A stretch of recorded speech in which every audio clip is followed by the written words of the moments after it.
Pues lo primero de todo, muchas gracias a los organizadores, a María, a Abel y a Benito como director efectivamente del proyecto de investigación por haberme invitado y sobre todo por darme la oportunidad de venir a Oviedo, que siempre es un placer, y ver a amigos diversos, con lo cual estoy muy agradecido. En segundo lugar, estoy también encantado de compartir mesa efectivamente con los otros ponentes. Efectivamente con Pablo habíamos coincidido en una tesis doctoral sobre educación diferenciada hace más de 10 años, yo creo, cuando todavía no había habido pronunciamientos del Tribunal Constitucional, aunque sí del Tribunal Supremo, que fue interesante porque en el propio tribunal se manifestaron diferentes posiciones en relación con la cuestión, que luego se han reproducido efectivamente en los votos particulares, etcétera, etcétera. Y bueno, con Juan estoy encantado de compartirlo también. Claro, ellos son expertos porque se han dedicado a esto. Yo simplemente de manera tangencial soy observador. En el tribunal he estado en una parte de alguna de las sentencias, pero por ejemplo la última sobre educación inclusiva, que es del 23, yo ya no estaba en la universidad, con lo cual la conozco como el resto de vosotros. No sé las tripas de la misma, ¿no? Pero bueno, en todo caso, la verdad es que voy a rehacer un poco lo que tenía pensado, porque había metido cosas de educación diferenciada, pero yo creo que no me va a dar tiempo y no tiene sentido, aunque con Benito habíamos hablado que podríamos establecer un concepto de inclusividad amplio. Y antes de referirme a la inclusividad de los discapacitados, porque me parece que hay ahí una parte de la jurisprudencia del Tribunal Constitucional que se ha referido fundamentalmente a este tipo de inclusión. No se ha pronunciado tanto sobre inclusión, por ejemplo, en relación con la atención a la diversidad de los inmigrantes que no saben la lengua, ¿no? Sino que se ha pronunciado en relación con el específico caso de la discapacidad. Sí me gustaría hacer una serie de reflexiones en relación con cuál es el contenido constitucional de los derechos. Esta mañana hemos hablado mucho de si los jueces tienen que reconocer el derecho a una educación inclusiva porque lo exige la ley, porque lo exige un tratado internacional, porque lo exige la Constitución. Efectivamente, aquí podríamos acudir a el jurista persa de Pedro Cruz y decirle, bueno, le damos un ejemplar de la Constitución y usted nos tiene que decir qué contiene el artículo 27 y si la educación inclusiva está ahí dentro. El jurista persa diría, yo no la veo. Le daríamos los debates constituyentes y diría, no está. Evidentemente en los debates constituyentes no existía el concepto de educación inclusiva. Como máximo el jurista persa podría decir que los discapacitados tienen derecho a la educación, pero no en un centro ordinario. Y diría, se cumple con la Constitución si la interpretamos como la voluntad constituyente con un centro de educación especial que efectivamente les dé educación a determinadas personas. Diríamos que la segregación cumpliría con la voluntad de los constituyentes. Pues seguramente sí. Pero claro, en el caso de los derechos prestacionales se trata de derechos que la mayoría de ellos son de configuración legal. Y esto no es baladí, porque la configuración legal no significa que vayan a ser derechos legales. Va a significar que los va a configurar el legislador, pero van a tener la protección de un derecho constitucional. Es decir, la interpretación del contenido del 27 a través del legislador efectivamente les va a dotar, por ejemplo, del sistema de garantías del recurso de amparo, lo que implicará que efectivamente desconocer esa configuración legislativa podrá derivar en un amparo constitucional, un amparo por la vía ordinaria, pero afirmando no solamente la vulneración de la ley, sino la vulneración de la Constitución tal como el legislador la ha querido configurar. Esto es verdad que en los derechos de prestación es así. Alguien podría decir que dentro del 27 hay diferentes derechos y también hay derechos de libertad y podría oponer, aunque yo creo que la configuración legislativa debe poder ser hecha incluso efectivamente afectando a ese otro derecho de libertad que es el derecho de creación de centros docentes, que no significa crear los centros docentes que cada uno quiera. Un centro privado tiene que acomodarse al currículum y a las asignaturas que establece el legislador, con lo cual yo diría que no es un límite a la capacidad de establecer la inclusividad de los centros privados el hecho de que se reconozca el derecho a la creación de centros docentes. Es verdad que hay algunas cosas equívocas de la jurisprudencia del Tribunal Constitucional cuando en la sentencia del 2018 habla de que dentro del derecho del ideario está la metodología. Pues entonces, si dentro del ideario que está garantizado por la Constitución está la metodología, podríamos decir que no me pueden imponer una metodología inclusiva. Bueno, yo creo que no, que ese derecho a la creación de centros docentes y a la libertad de enseñanza no significa la imposibilidad de que el legislador efectivamente pueda promover un determinado tipo de educación. Aunque esto es discutible, porque alguien te podrá decir que eso es establecer un modelo y que no garantiza la libertad de diferentes visiones, ¿no? Y aquí lo que interfiere es que ese derecho de configuración legal, que en principio son el legislador orgánico, el legislador ordinario, el legislador autonómico, el que en principio lo construye, también tenemos que también lo construye los tratados y acuerdos internacionales. Y además no solamente lo construyen desde el punto de vista legislativo o desde el punto de vista infraconstitucional, sino que vía 10.2 lo acaban configurando también como un contenido del derecho fundamental, ¿no? Desde ese punto de vista, efectivamente, cuando un tratado internacional reconoce, como es el caso del Convenio sobre los Derechos de las Personas con Discapacidad, un derecho a la educación inclusiva, está efectivamente configurando ese derecho. A costa, en este caso, de la capacidad que en principio tenía el legislador de configurar el derecho fundamental. Los derechos de configuración legal los configura el legislador, pero nos encontramos con que hay veces que el legislador, a través de la autorización para firmar un acuerdo internacional, dice que me lo configure ese acuerdo o tratado internacional. Él pierde esa capacidad, pero él es el que autoriza esa construcción que se va a realizar a partir de ahora por parte del acuerdo o tratado internacional sobre derechos fundamentales, ¿no? Esto no quiere decir que la educación inclusiva no tenga una parte internacionalizada, por entendernos, y una parte legalizada. Pues la atención a la diversidad, por ejemplo, no estaría en los acuerdos y tratados internacionales en principio, yo los desconozco. Cuando se habla de la Convención sobre Derechos de las Personas con Discapacidad, son personas con discapacidad definidas como deficiencias físicas, mentales, intelectuales o sensoriales a largo plazo. Un niño marroquí que acaba de llegar no entra dentro de esta categorización, pero sin embargo sí que requiere atención a la diversidad y unos medios materiales que la ley le puede reconocer. Y desde ese punto de vista tendríamos, por tanto, un derecho constitucional de configuración legal parcialmente configurado por el Tratado Internacional, parcialmente configurado por el legislador. Y ya digo que ambos aspectos, la atención a la diversidad para inmigrantes, es también inclusión, ¿no? Por cierto, que aquí hay una cuestión que yo planteaba esta mañana y es que en principio los tratados internacionales siempre se refieren a un derecho subjetivo que es efectivamente de la persona con discapacidad. Pero la inclusión va más allá, porque decíamos también que el modelo de escuela inclusiva implica una suerte de reconocimiento de un derecho de las personas no discapacitadas a poder desarrollarse dentro de una sociedad que también admita la discapacidad. Y no solamente supone que el discapacitado vaya a tu escuela, sino toda una serie de cambios en toda la propia dinámica de la escuela o el propio currículum de la escuela y los conocimientos. Desde ese punto de vista, esto no preocupa mucho a los convenios internacionales, que siempre se están fijando en el derecho subjetivo de la persona con discapacidad, pero si tú al final cambias todo el modelo de escuela, estarías también cambiándolo, incluso efectivamente atendiendo a esa situación de las personas que no la tienen, a efectivamente establecer este cambio de sistema, este cambio de modelo. Y aquí estoy de acuerdo, aquí siempre es una cuestión presupuestaria y desde ese punto de vista, por eso creo que en los acuerdos y tratados internacionales, cuando se habla de la inclusividad y del derecho de la persona a efectivamente a que se le reconozca un derecho a ser escolarizado en centros ordinarios, se habla de ajustes razonables y yo cuando leo eso interpreto que no existe un derecho a poder ser escolarizado en cualquier centro ordinario.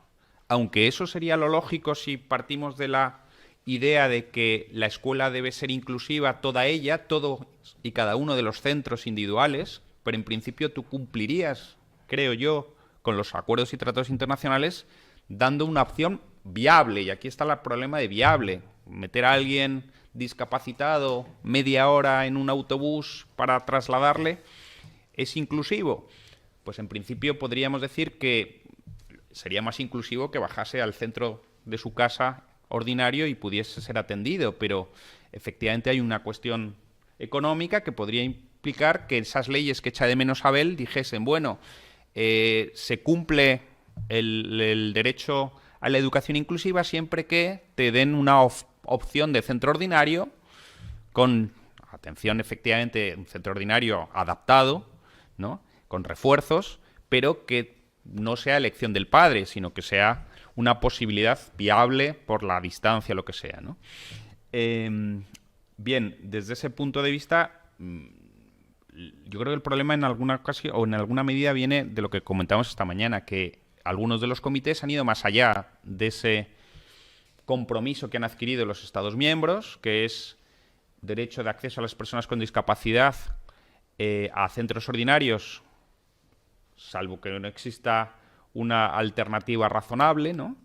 Que aquí debemos interpretar que la alternativa razonable es si no puede ir a un centro ordinario concreto o si no puede ir a ningún centro ordinario porque tiene que ir a un centro de educación especial, ¿no?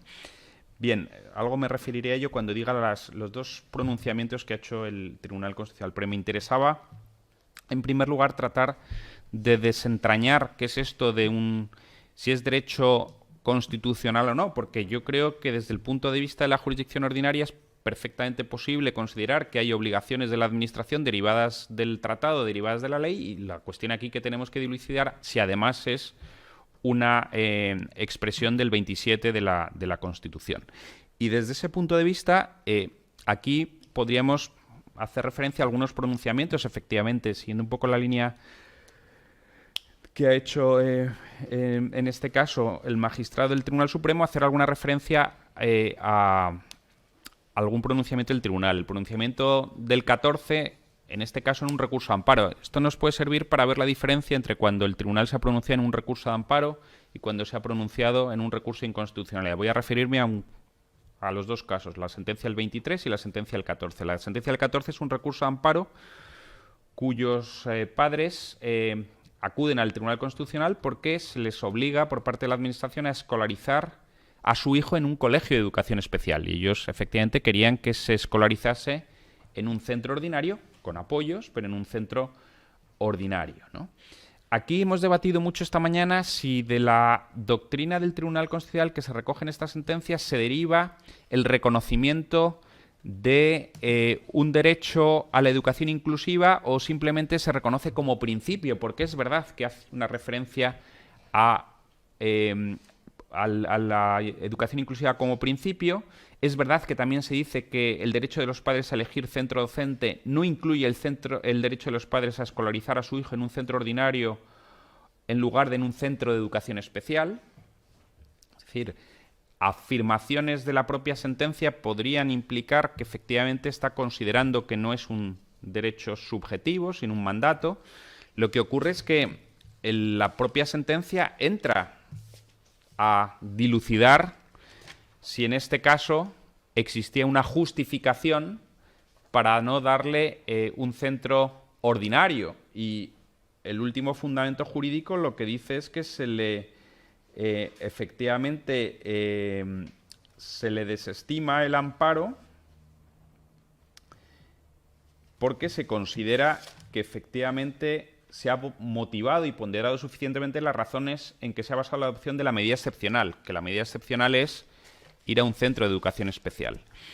Claro, en otras ocasiones, cuando el tribunal se ha encontrado ante un principio rector, lo que ha dicho es que no va a examinar si se está vulnerando o no ese principio rector, no entra a ponderar porque directamente dice que no es amparable, ¿no? En este caso, bueno, lo que viene a decir que en este caso no se han vulnerado el artículo 27, el 14, el 49, dice que aquí podría ser discutible esa afirmación porque el 49 efectivamente no es amparable, pero a mí no me queda tan claro que de esta sentencia se pueda derivar que no ha considerado que el derecho a la educación, en este caso a la educación inclusiva, no sea un derecho subjetivo, sino que sea un principio. Yo creo que, y me ha dado alguna clave Abel cuando ha enseñado la diapositiva de dónde podía venir esta afirmación del principio, que era de la propia normativa, ¿no?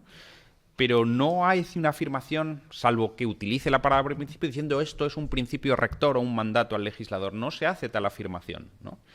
Por cierto, que en este caso, tanto el Ministerio Fiscal como el voto particular de 2 magistrados lo que decían es que los términos en los que se había justificado la no escolarización en un centro ordinario habían sido señalando cuáles eran las necesidades, mejor dicho, cuáles eran efectivamente las dificultades que tenía ese menor. Pero el voto particular y el propio Ministerio Fiscal lo que consideraban es que no se había argumentado en términos de por qué no era posible hacer ajustes razonables en ese caso, ¿no? Y consideraban que se debía haber estimado el amparo. La perspectiva era distinta. Lo que venía a decir el Tribunal Constitucional es que estaba implícito en todas las dificultades que tenía el chaval, que no podía ir a un centro ordinario y que por lo tanto no era necesario explicitar por qué no se habían puesto a disposición de esa persona ajustes en un centro ordinario. Los votos particulares efectivamente discrepan, ¿no?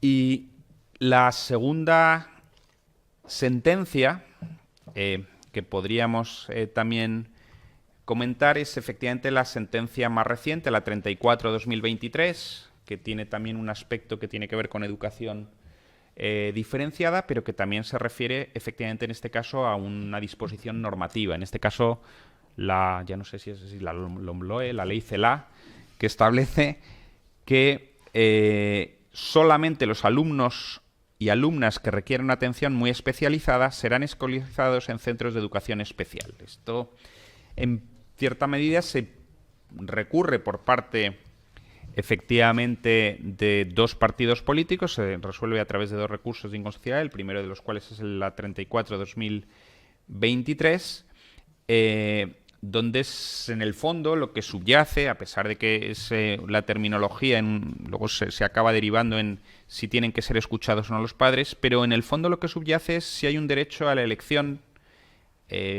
por parte de los padres de elegir un centro de educación especial frente a un centro ordinario. Y la regla general que viene a establecer efectivamente el Tribunal Constitucional es que la escolarización debe ser en un centro ordinario con medidas de atención a la diversidad. Es decir, no puede el padre, y esto es verdad que es una cuestión muy sensible a aquellos padres que no quieren que sus hijos vayan a un centro ordinario, aunque sea con apoyos, porque piensan que sus hijos van a estar más protegidos en un centro de educación especial que en un centro ordinario con educación inclusiva. Pues lo que viene a decir el Tribunal Constitucional es que no desde la LOMLOE, la ley CELA, sino desde leyes anteriores ya se había establecido el principio o regla general de que cualquier persona con discapacidad debe ir a un centro ordinario con apoyos o medidas de atención a la diversidad. Aquí podríamos decir que esos padres no tendrían nada que temer si esas medidas de atención a la diversidad fuesen suficientes, pero seguramente ellos sospechan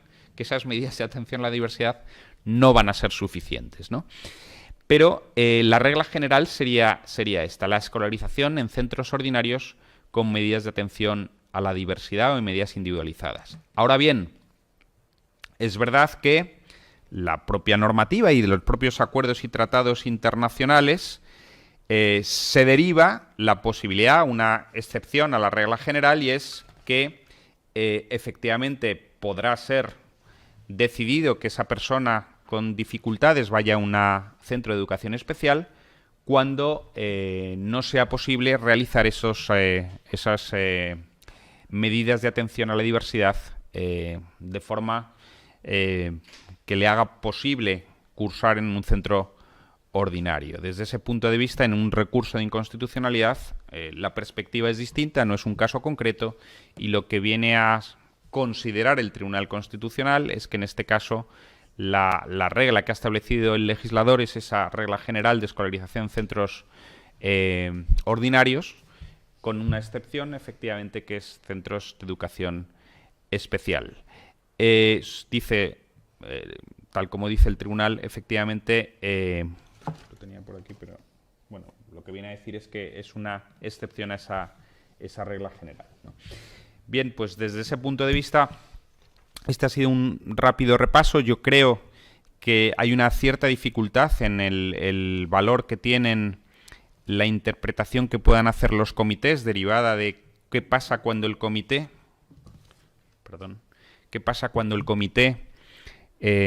hace una interpretación de lo acordado por los Estados miembros que podemos considerar que excede esa voluntad de los Estados miembros. Tú has firmado que efectivamente vas a hacer una educación inclusiva como derecho fundamental de la persona con discapacidad, pero el comité acaba considerando que es un derecho de la persona con discapacidad hasta el punto de que puede exigir, como ha hecho el comité en esa observación general número 4, diciendo que eso implica que un centro privado al que se dirija una persona con discapacidad tiene que adecuar, en este caso, su metodología, sus instalaciones, lo que sea, a esa situación personal. Aquí implicaría, bueno, si la ley lo dijese, sería correcto, pero aquí la cuestión es si el Estado cumple con dar una posibilidad, con un mandato de que a lo largo del tiempo, efectivamente, esa adecuación tienda a que se haga en todos y cada uno de los centros, o de repente el comité nos está diciendo que la educación inclusiva tiene que ser una realidad inmediata y eso obliga efectivamente a los en este caso, incluso los colegios privados a tener que atender a esa situación de inclusión. Incluso, claro, hay una apelación del comité a que los centros privados lo tienen que pagar y no pueden repercutir efectivamente en esa persona que tiene la discapacidad, efectivamente la adecuación. Lo tendrán que repercutir en todos los alumnos del centro en su caso, pero no en ese alumno individual, ¿no? Bien, tenía bastantes más cosas, la verdad, pero yo creo que me voy a quedar aquí por si así me da cierta ocasión de escuchar a Juan, porque si me tengo que ir, creo, ahí cuarto, pues no me iba a dar tiempo. Sino muchas gracias de nuevo, reitero mi agradecimiento y nada más. Esto está ya operativo, ¿no? Sí, está. Bien, evidentemente reitero el agradecimiento que han hecho también mis compañeros de ponencia, en el sentido de que este marco de jornada científica, como habéis llamado, y me parece muy adecuado, es fundamental para clarificar muchas cuestiones que no son doctrinales, sino que son prácticas, como muy bien ha señalado el magistrado, porque en definitiva, al menos yo tengo una concepción del derecho que es para resolver problemas y conflictos. En este caso, derechos de personas, sobre todo con una vulnerabilidad, como es aquellos niños y niñas que sufren discapacidad.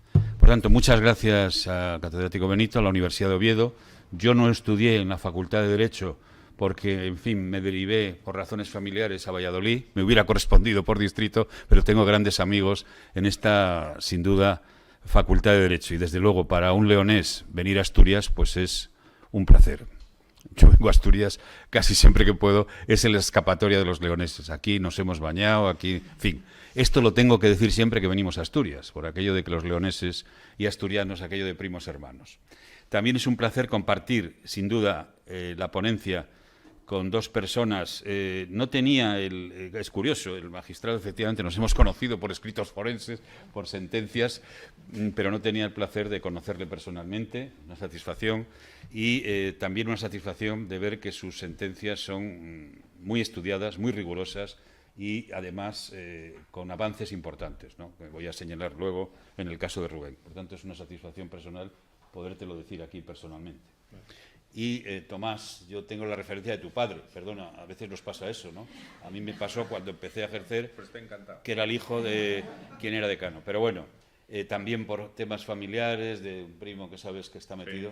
Sí. Y estar entre constitucionalistas y un magistrado del Tribunal Supremo y de la Sala de lo Contencioso, pues es sentirse muy cómodo, porque uno se dedica a esto.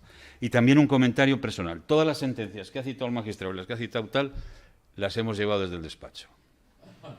Menos una, la del 9 de mayo de 2011. Ya ahí no había llegado todavía. Pero todas, incluso alguna que no ha sido favorable, pues evidentemente las hemos llevado. No sé por qué en la vida, a veces las profesiones tienen esto, te llevan, yo empecé con una cuestión de un familiar que tenía, bueno, una amiga que tenía un niño con discapacidad, te llevan a esta trayectoria.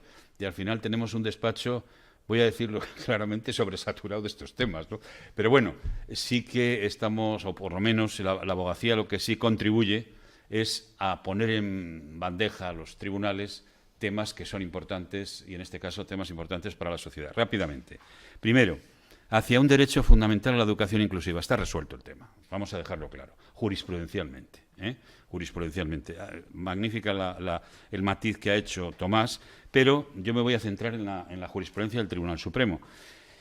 Citaba el magistrado Pablo Lucas, la sentencia de 9 de mayo de 2011 ya es una primera sentencia, si bien es cierto que muy concretada en un aula, o mejor dicho, una insuficiencia de medios, derivado con unas exigencias a la responsabilidad, él lo ha explicado perfectamente, y luego llegamos a la importante sentencia de 14 de diciembre de 2017.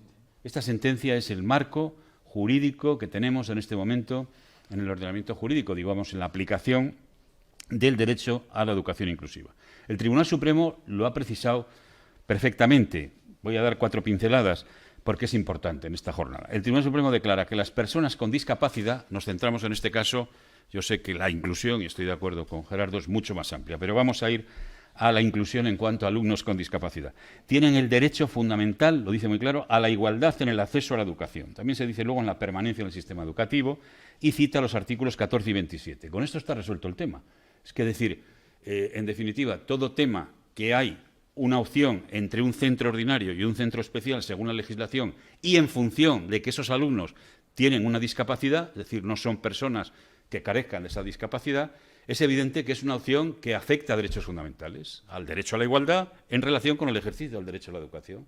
No lo acota y dice, hay un derecho fundamental a la educación inclusiva. Luego habla de inclusión, que es muy interesante, pero es el acceso a la igualdad, el derecho fundamental a la igualdad en el acceso a la educación y la permanencia a la educación. Y ya está.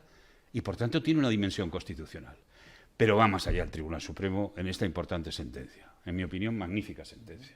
Porque dice que debe interpretarse conforme a los tratados internacionales. Convención sobre los derechos de las personas con discapacidad, como sabéis, la de 2006, que ratificó España en el 2008. Por tanto, esto es muy importante, porque de cara a los órganos judiciales y al conjunto de poderes públicos, tienen que tener en cuenta, cuando hay una interpretación dudosa, que no sea restrictiva, sino que vaya en línea con la Convención. Esto es un tema fundamental. Y tan en línea con la Convención fue el Tribunal Supremo en la sentencia que va más allá y dice, para garantizar esa igualdad efectiva y la no discriminación, no se quedó en decir, bueno, pues que haya una igualdad efectiva y no discriminación. Podría haber sido una expresión genérica o, digamos, amplia. No. Dice, los alumnos con una discapacidad o trastorno grave de conducta rigen los principios de normalización o inclusión, ya aparece aquí inclusión, tanto para el acceso como la permanencia en el sistema educativo. Y va mucho más allá. Regla general, sí, centros ordinarios con, en su caso, apoyos o ajustes razonables. Pero dice el Tribunal Supremo, la excepción a esta regla general consistirá en la escolarización en centros de educación especial solo cuando las necesidades de estos alumnos no puedan ser atendidas en el marco de las medidas de atención a la diversidad de los centros ordinarios. Podemos decir, es una afirmación genérica y que es trasladar lo que dice la ley educativa, pero luego veremos que tampoco se quedó aquí el Tribunal Supremo, precisó más. Y destaca, y aquí viene muy importante la sentencia, que hay un mandato de los poderes públicos constitucional y legal, en un doble objetivo, la inclusión social de las personas con disfunción o trastorno de conducta y otro de integración en el sistema educativo.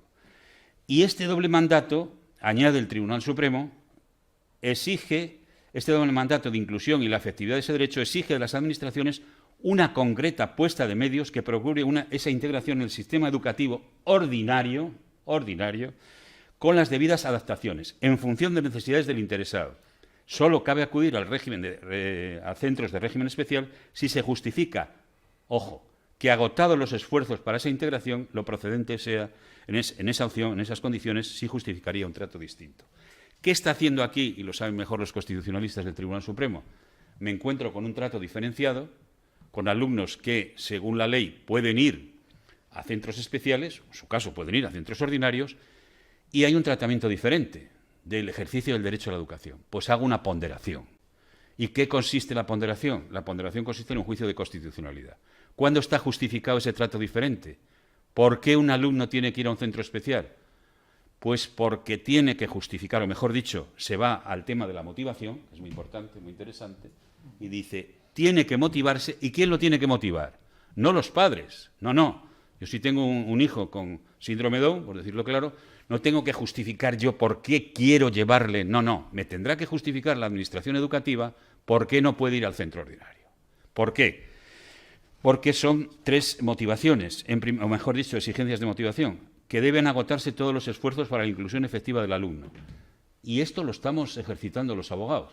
Usted dígame, en el informe psicopedagógico, en el dictamen de escolarización, que han agotado, que han puesto medidas y este alumno no es posible su integración o hay otras circunstancias y demás. Por tanto, carga de la prueba la administración educativa. También, en segundo lugar, deben justificarse que la carga de explicar por qué los apoyos que requiere un alumno no pueden ser prestados con medidas de atención a la diversidad en centros ordinarios. Esto es muy frecuente. Un padre dice, bueno, mi hijo necesita audición y lenguaje. Y la administración dice, no, audición y lenguaje no hay en este centro educativo. Bueno, no hay en este centro educativo, pero sí en el sistema educativo. Entonces, vamos a ver, si hay un informe psicopedagógico, hay un dictamen de escolarización y hay unos informes que dicen que ese niño, para su comunicación y lenguaje, necesita ese apoyo, hay que prestarlo, obligatoriamente. Y, en definitiva, si no pueden ser prestados por medidas de atención a la diversidad, en mi opinión son casos extremos, vamos a dejarlo claro. Si es que es que es así de claro. Otra cosa es que no haya una voluntad de todo el sistema educativo y sobre todo una carencia de formación. Una carencia de formación, hay que trabajar la formación. Pero en definitiva, el Tribunal Supremo dijo que tendría que explicarse por qué no puede, digamos, ese alumno escolarizarse en un ámbito ordinario con medidas de atención a la diversidad. Y luego, finalmente, que razonar por qué supone una carga desproporcionada. Los tribunales, voy a ir rápidamente, si no yo tengo un problema siempre con el tiempo, ¿no? Admiro al magistrado que llevaba un dispositivo, Te admiro de que hay que llevarlo porque yo me paso del tiempo. No siempre lo consigo. Sí. Bueno, a lo que voy. Que en definitiva, esta sentencia del Tribunal Supremo, que dice incluso que ha de facilitar la formación efectiva, hacer ajustes razonables, ya emplea el término ajuste razonable, por tanto asume íntegramente la Convención, sus necesidades, y añade luego que deben estar orientadas a la integración. Deben ser necesarias y adecuadas con el único límite que no supongan una carga desproporcionada o indebida. Primera conclusión. El Tribunal Supremo, en esta sentencia del 2017, con otras posteriores, por ejemplo, una del 2019, efectivamente la del 21 de junio de 2019 y otra sentencia, ha dejado claro que es un derecho fundamental el acceso a la educación, al ejercicio del derecho a la educación en condiciones de igualdad y que no se produzca discriminación. Y en el caso de alumnos con discapacidad, con todo este contenido que le ha dado, que en mi opinión está reflejado en gran medida lo que dice la Convención sobre los derechos de las personas con discapacidad. Por tanto, sí que nuestro derecho, mejor dicho, en nuestra práctica jurídica, tenemos esta sentencia que es fundamental y que marca la interpretación que deben seguir los tribunales, digamos, los tribunales superiores de justicia y el resto de la organización judicial. Creo que he señalado lo más importante de esta jurisprudencia y esto supuso un cambio con sentencias anteriores que teníamos, porque antes había que probar, la carga de la prueba la tenía la familia, los padres de ese niño, y también la prevalencia que se le daba siempre a los informes de la Administración. El Tribunal Supremo dice que hay que valorarlo y también luego ha habido unas sentencias ya de tribunales superiores de justicia muy interesantes, porque hay una jurisprudencia ya muy interesante, se ha desarrollado mucho este tema y cada vez más, porque no sé, como bien se ha dicho aquí, hay mucho alumno con necesidades educativas especiales. No sé si son unas razones que habéis apuntado, pero lo cierto es, yo creo que es porque se ha visibilizado más y porque los padres reclaman más y porque afortunadamente, digamos, antes había una ocultación, todos hemos tenido familiares y veías cómo, en fin, el tema de la discapacidad se trataba muy invisiblemente, ¿no? Una sentencia del TSJ de Andalucía, Sala del Contencioso de Málaga, 22 de junio del 23, es muy interesante porque dice, no se trata de que la carga de probar la concurrencia de circunstancias excepcionales que impiden la inclusión de la persona con discapacidad incumbe a la Administración, de manera especialmente reforzada, lo dice el TSJ. No se trata aquí de lo que es más adecuado para el menor desde el punto de vista psicopedagógico, sino de la opción libre y consciente de los padres, si la opción libre y consciente de los padres es realizable sin una carga extraordinaria para la Administración educativa. Fantástico, lo suscribo. En fin, está muy bien expresado. quiere decirse que un psicopedagogo de la administración puede decir: este chico estaría mejor en centro especial porque tiene una intensidad de autismo, necesita, ya, estaría mejor. Pero ¿puede estar en el centro ordinario con apoyos adecuados que no sean carga desproporcionada? Sí, dígame usted sí o no. Esa es la clave. Si se demuestra, o mejor dicho, se acredita que es así, debe o tiene el derecho los padres de optar por un ámbito inclusivo. Por tanto, sentencias interesantes. 22 de junio de 2023, hay otra de 9 de octubre del 24 en la misma línea, citando una sentencia muy famosa de un ponente al que le tengo especial cariño, porque, en fin, conocí a su padre, Díez Picazo, magnífico magistrado, incluso en los votos particulares también. Sí. Bueno, magnífico magistrado. No, esta sentencia hay que citarla siempre, un abogado, que es la sentencia 202/2022, que nos ha dicho que los dictámenes de la Administración no tienen per se el valor prevalente, porque vengan de la Administración, porque no tienen, y máxime si la Administración está peleando en un proceso, porque si es quien es parte, llega a decir esta sentencia, quien es parte no es imparcial. Es expresión de este magistrado, y esta es una, digamos, una fuerza, esta sentencia importante para que no siempre tengan que prevalecer, o que en una sentencia diga, como es más objetivo, imparcial, bueno, vamos a analizarlo, vamos a hacer el análisis crítico que hay que hacer siempre de los dictámenes, en este caso periciales, si es su caso. Y hay que decir luego, y ya con esto prácticamente entro en el núcleo más importante, o ya la parte final de la exposición, quería hacer, no me gusta hablar de jurisprudencia menor, porque para mí son doctrinas o sentencias de tribunales superiores de justicia, incluso de tribunales ahora de instancia, pero, digamos, órganos jurisdiccionales inferiores al Tribunal Supremo, pues ha habido algunas sentencias recientes que no van precisamente en la línea acorde con la jurisprudencia del Supremo. Tengo que citar una sentencia, de 5 de marzo de 2026, reciente, una niña que era con un tema de autismo, y esta niña además estaba bien integrada en el ámbito ordinario, en infantil, y aquí la sentencia va a que la modalidad B, en Andalucía se llama modalidad B la ordinaria con apoyos, es decir, ordinaria, está diseñada para alumnado con necesidades educativas especiales leves o moderadas, pero no para perfiles con discapacidad intelectual moderada y TEA. Bueno, esto no es correcto en el orden jurídico, en el orden de la propia jurisprudencia del Tribunal Supremo, porque no se puede ya establecer una clasificación a priori. ¿Por qué usted me diseña ya que un niño con TEA no puede escolarizarse en ordinaria? Por cierto, los niños con TEA, ya después de meterse en esta materia, tienen en general una capacidad intelectual interesante. Otra cosa es tema de conducta, etcétera. Pero, por tanto, establecer ya estas apreciaciones no encajan, no son acordes con esa doctrina jurisprudencial. Por cierto, lo hemos recurrido, claro. Sí. Luego hay otra sentencia en esa misma línea, que aquí llega a decir la magistrada que no existe un derecho fundamental a la educación, sino un derecho a la educación. Y dice, y este derecho exige, en el caso de menores afectados por alguna discapacidad, que se les proporcione una plaza en el centro que resulte más acorde a sus necesidades, teniendo en cuenta los recursos que demandan sus limitaciones concretas. No, tenemos que partir de la regla general y analizar si realmente no es posible esa escolarización con las medidas de atención a la diversidad. No vayamos ya a categorizar por centros y demás. Estas categorías no encajan precisamente en lo que es un derecho fundamental. Y luego hay sentencias muy interesantes, y voy a concluir. Una sentencia del TSJ de Andalucía, en materia de ajustes razonables, es lo que más ha costado, digo, ha habido menos sentencias, pero ya va habiendo muchas, y desde luego, en general, los criterios son muy amplios por parte de los tribunales, ¿no? Por ejemplo, una sentencia del TSJ de Andalucía, Sala de lo Contencioso de Granada, que era el que llaman en Andalucía el profesor sombra, ¿no? Esta madre pide para un niño con autismo un profesor permanente durante toda la jornada lectiva que esté al lado del chico, porque necesita guiarle, interpretarle, tal. Y claro, la Administración dijo, pero toda la jornada lectiva, esto es una barbaridad, tal, esto no encaja en nuestra figura y tal. Pues los magistrados de la Sala de Andalucía, además una sentencia muy bien desarrollada, dice que no, que está justificado plenamente, aportamos muchos informes psicopedagógicos de todo orden, y este niño a día de hoy está integrado y está feliz. Hablé ayer con la madre para otra cosa, a ver si sabe tal, y tengo la satisfacción de que esto que ha funcionado, vamos. O sea que es una sentencia que sirve, como decía el magistrado, para resolver cosas concretas, que es para lo que tiene que servir el derecho, en mi opinión. Bueno, luego está, digamos, la elucubración teórica, pero lo dejamos en otros ámbitos, ¿no? Bueno, otra sentencia también. Claro, la elucubración teórica digo en la academia, claro, efectivamente.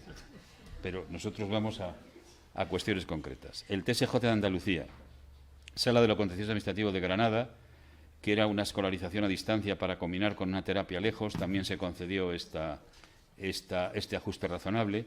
Y entre las más recientes tengo que citar una, porque estamos en Asturias, del TSJ de Asturias, de 10 de octubre de 2025. Esta es muy interesante porque era una madre una niña, en este caso, que vivía cerca de Avilés, en definitiva, y el centro al que le correspondía por razón territorial, ella necesita un comunicador, ¿no? Un comunicador a estos efectos de comunicarse, ¿no? Y no se había utilizado mucho por el centro. La madre estaba quejosa porque no había avanzado la niña en ese centro y consideraba que había otro centro en Gijón, también centro especial, porque era un centro especial, pero bueno, que optó por eso. La Administración no le dio la razón, fuimos a la vía contenciosa administrativa y la sentencia claramente reconoce que aquí se ha denegado, porque se aportó mucha justificación de que ese era el centro idóneo, se ha denegado también un ajuste razonable y le dio la razón a la madre. Y esa niña está ya en el centro que querían los padres. Otra sentencia del TSJ de Castilla y León, Sala de lo Contencioso de Valladolid, que era un profesional mediador comunicativo también de lengua de signos, y también se consiguió, que no se le dio por la Administración y se consiguió. Y una última digo, de las que estamos todos los días peleando, pero bueno, de las últimas, de 11 de mayo de 2026, del TSJ de Castilla y León. Este era un niño ciego. Es un niño ciego que realizaba el bachillerato en el instituto y se le negaron los ajustes razonables. Incluso necesitaba el suministro de un colirio para los ojos que no se podía él mismo dar. Y inicialmente se lo daba algún personal del instituto, pero luego el centro del instituto y el director dijo que no, que eso era un tema sanitario, que ellos no lo daban, que no era un tema educativo. Bueno, un tema, en mi opinión, muy llamativo, muy lacerante, ¿no? Y más otras cosas que, en fin, que se incumplían. Además, estaba en el informe psicopedagógico. La Sala de Valladolid ha estimado el recurso y, además, es muy interesante, lo quiero decir al magistrado, porque en este caso el niño, el chico, no sé si tiene 14 o 16 años, estaba en bachiller, en definitiva, ya su madre le sacó del centro, del instituto, porque veía que no le daban los apoyos y cuando llega la sentencia se había producido ese hecho. Y la Administración dice, no, ya no tiene sentido, hay una circunstancia sobrevenida, ha perdido objeto el recurso. Y no, la Sala dice, no, nosotros valoramos en función de eso y además vamos a fijar estos apoyos porque es en función de esas necesidades y no es relevante si el chico ahora está en el instituto o está en otro sitio, está haciendo otra cosa. En definitiva, también es muy interesante por la amplitud que se conoce. Bueno, tenía más cosas, pero lo dejamos para perdonar. Sí, todos teníamos más cosas, pero bueno, daros las gracias. Nada.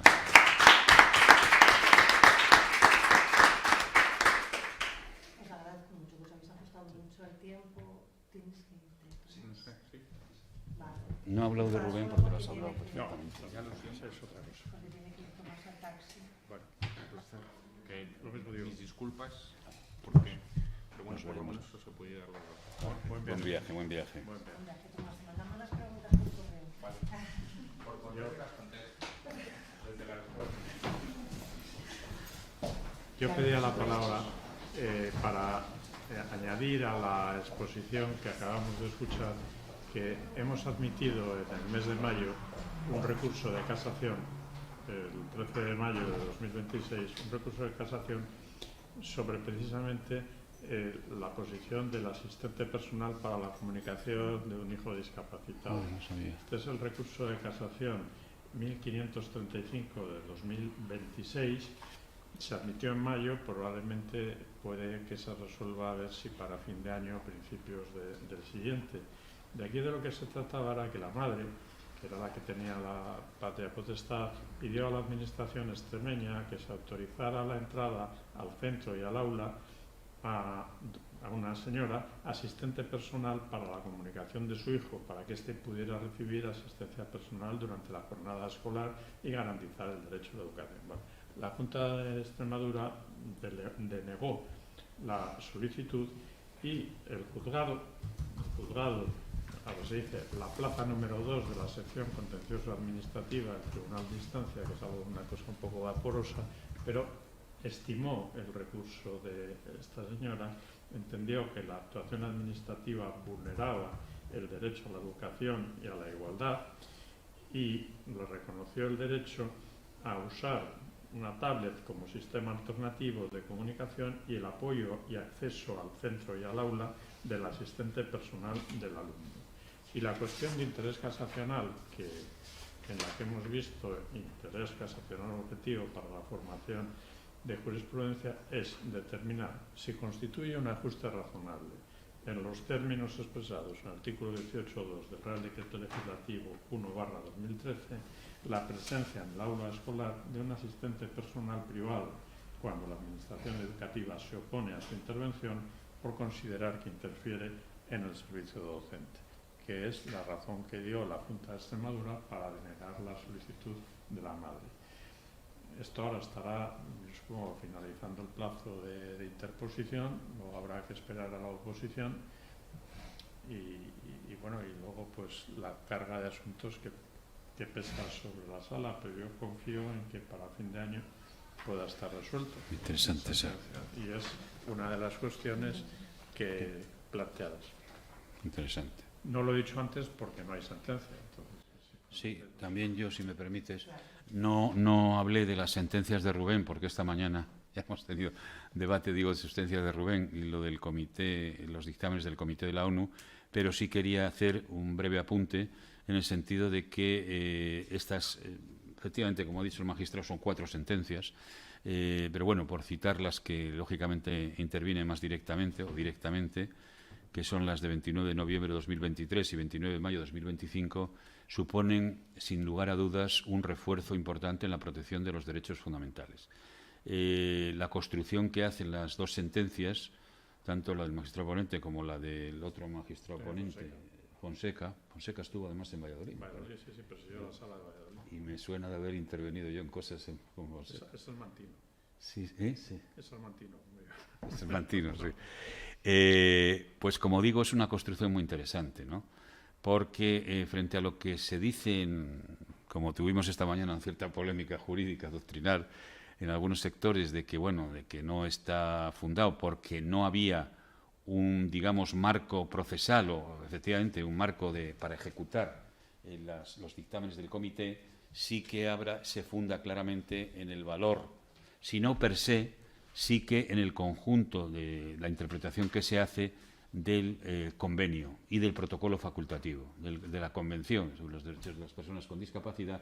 Y lo más importante, en mi opinión, que cuando se dice que es una responsabilidad, ya veo que va a haber polémica de un catedrático, que cuando, digamos, lo que se deja muy claro por el Tribunal Supremo es que lo que dijo el dictamen del comité es que el Estado español, en su conjunto, el Estado español, es decir, el conjunto de poderes públicos, no protegió debidamente situaciones de discriminación, maltrato, etcétera, y sobre todo en el ejercicio del derecho a la educación inclusiva. Y esa no protección implica vulnerar el artículo 4 de la Convención en relación con el artículo 2 de la misma Convención que define lo que es la discriminación por discapacidad. Yo creo que esa justificación, digamos, jurídicamente limpia, digo, aclara jurídicamente que fuera una cuestión de que vulnerase el principio de cosa juzgada o que hubiera ido a error judicial, porque son por otras cuestiones. Por otro título competencial, como es el dictamen, no hay cosa juzgada, lo dice magníficamente, vamos, lo expone muy bien en la sentencia tuya, y en definitiva, además, es por otras actuaciones, todo el tema del fiscal, tal, y muy importante el tema del comité que dice que España no ha adaptado o que falta mucha adaptación de la legislación española a la Convención, que por cierto nos han tirado las orejas varias veces. En fin, ahí el legislador, yo no voy a entrar ahora si los centros especiales o no centros especiales, pero los dictámenes del comité, que tienen un valor jurídico y moral, en mi opinión, pues ahí están, ¿no? Entonces, todo ese conjunto es lo que llevó al Tribunal Supremo a abrir un camino que, según parece que se ha demostrado esta mañana, está ya el legislador, que lo tenía que haber hecho el legislador. El legislador ha tomado nota y parece que hay alguna proposición o alguna iniciativa legislativa para regular la ejecución de los dictámenes del comité. Pero a mí me parecen las dos sentencias, estas dos que conozco más directamente, perfectamente muy fundadas, con mucho rigor y, sobre todo, tienen una finalidad clara de protección de estas situaciones de vulnerabilidad, y cuando hay ya en el dictamen del comité dice que hay una lesión de derechos fundamentales. Les quería decir ese tema. Si y por parece, tanto, perdona, abrimos, bueno, porque Enrique levantó la mano, pero me imagino que hay también más intervenciones y a media más o menos deberían hacer la clausura. No sé si podemos a lo mejor recoger varias para asegurarnos, pues si salen temas que hayamos hablado y otros nuevos. Bueno, Benito, es mi última pregunta, te lo prometo. Bueno, como todos me conocéis, usted no, soy catedrático de Derecho Internacional en Valladolid y, bueno, pues sobre todo mi ponencia era sobre el valor jurídico de los comités. Entonces, no es una pregunta, es una opinión de lo que voy a leer. Y lo que voy a leer es una sentencia de diciembre del 2015 del Tribunal Superior de Justicia de Madrid, de la Sala del Contencioso Administrativo, en relación con la sentencia de González Carreño. Se lo pregunto a los dos. Leo textualmente. Tal pronunciamiento ha de ser considerado como un caso singular que no refleja una doctrina consolidada, pues se trataba entonces de remediar una situación de injusticia material. Y subraya que ni cita la doctrina constitucional pertinente ni ha sido seguida por posteriores resoluciones.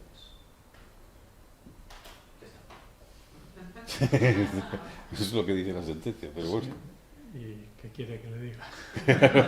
Que me parece que el Tribunal Superior de Justicia diga que esto, o sea, lo que están haciendo ustedes es un caso aislado. ¿Un caso aislado? Bueno, son 4 sentencias. ¿Ustedes consideran que hay una jurisprudencia consolidada?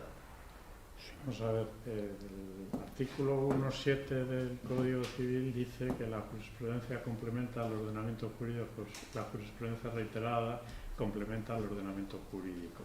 ¿Qué es lo que se entiende por jurisprudencia reiterada? Pues que al menos haya 2 sentencias en el mismo sentido, al menos, ¿no? En este caso, el mismo criterio ya está mantenido, me parece que es en 4. A propósito de los dictámenes de los comités de la ONU. Y ahora se dictará otra, pero un caso distinto, en el que, aunque no estima el recurso porque es absolutamente diferente el problema y no tiene nada que ver con cuestiones de igualdad, ni de inclusión, ni de discapacidad, volverá a decir que los dictámenes sí pueden tener una virtualidad jurídica en el ordenamiento interno, que es la tesis que subyace a todas estas decisiones. Y luego ya hay que ir al caso concreto. Entonces, el criterio a mí me parece que es un criterio firme y yo no creo que la jurisprudencia de mi sala cambie, a pesar de las modificaciones que ha habido. Ahora, el Tribunal Supremo, el año pasado se incorporaron a la sala 17 nuevos magistrados, quedábamos 16. Ahora nos vamos a ir de aquí al año que viene, nos vamos a ir otros 2 o 3, o sea, va a ser una sala totalmente nueva. Pero no creo yo que cambie la jurisprudencia, porque por los debates que hemos mantenido incluso en estos últimos días sobre cuestiones sustanciales como la eutanasia y otras cosas, el consenso es la común forma de abordar los problemas jurídicos es muy grande, Entonces, ese criterio yo creo que sí prevalecerá. Luego habrá que ver los casos, porque los hechos, a pesar de que se dice que el recurso de casación es un recurso con virtualidad nomofiláctica y que tiende a significar la interpretación del ordenamiento jurídico, al final toda sentencia descansa en un pleito. Y el pleito descansa en unos hechos que afectan a personas. Y es muy difícil que haya 2 exactamente iguales, salvo las series. Es muy difícil. Y por lo tanto, en la mayor parte de las ocasiones, los hechos condicionan la decisión que después se da si se interpreta razonablemente el ordenamiento jurídico. Por lo tanto, hay un criterio general, que es el que le he dicho, y luego dependerá de cada caso. Y también pues que no siempre los tribunales, pues, o los magistrados, como personas que somos personas normales, no siempre resolvemos en el mismo sentido o somos de la misma opinión ante una determinada circunstancia. Nuestra obligación es explicar si nos movemos o desplazamos de criterios anteriores, porque lo hacemos, y si es una sentencia de mayoría que va acompañada de votos particulares, pues ahí cada uno explica lo suyo y salva su responsabilidad. No veo nada alarmante, y luego los tribunales superiores de justicia tienen su propio criterio. Yo no creo que sea una cuestión de independencia, porque invocan la independencia judicial para interpretar, sino que es el cumplimiento de la propia función. Tienen que interpretar el ordenamiento jurídico. Y lo normal es que sigan la jurisprudencia del Tribunal Supremo, pero pueden separarse de ellas, siempre que lo expliquen. Y luego sí, a reserva de que haya recurso de casación y vuelva a nosotros. Porque si nosotros estamos al Tribunal Supremo, si no estamos de acuerdo, pues rectificaremos.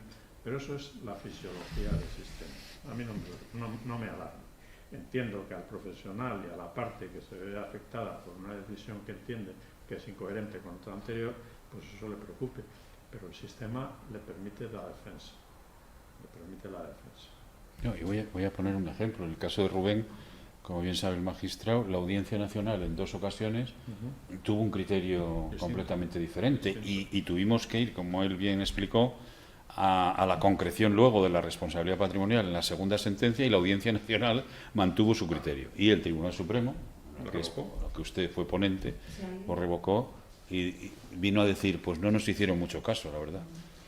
No sé si pero ese es el juego de los recursos. Sí, ese juego. Que podamos aprovechar 5 minutos que nos quedan antes de la clausura.